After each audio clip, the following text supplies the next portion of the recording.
Do you remember this? When grocery store shelves were empty as we all went into lockdown. This scarcity and fear got some people growing their own food at home. A Chicago Southsider is one of them. I took a trip to see her urban garden right in the middle of a food desert.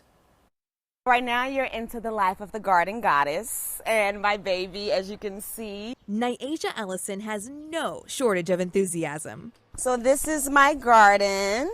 And no shortage of food, from kale to corn and carrots, berries, peppers, and all types of tomatoes. Now, I grew these last year. They're my favorite.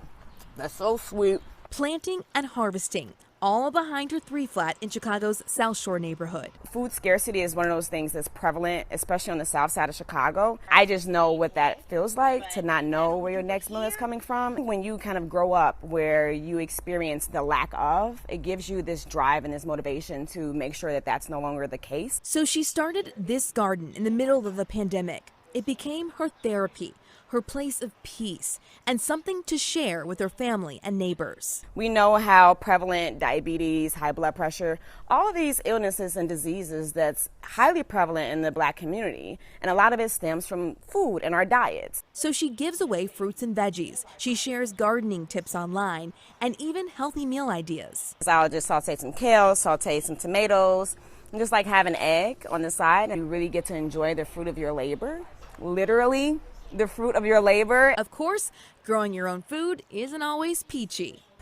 The fails are heartbreaking, though. I'm not gonna lie. It's sad to see this. But this is something Nyajai hopes her neighbors will at least try. Dig a hole, plant, water, fertilize, just do it, and you'll learn along the way.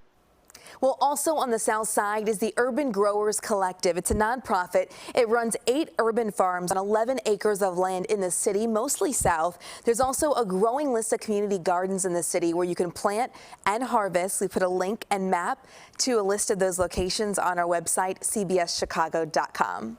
Now I'm hungry. Is she open for lunch? It definitely inspired me to go get some fresh veggies. Loved her tomatoes, loved her kale. It was so interesting to see it, though, right in the backyard of like a 3-flat in South Shore.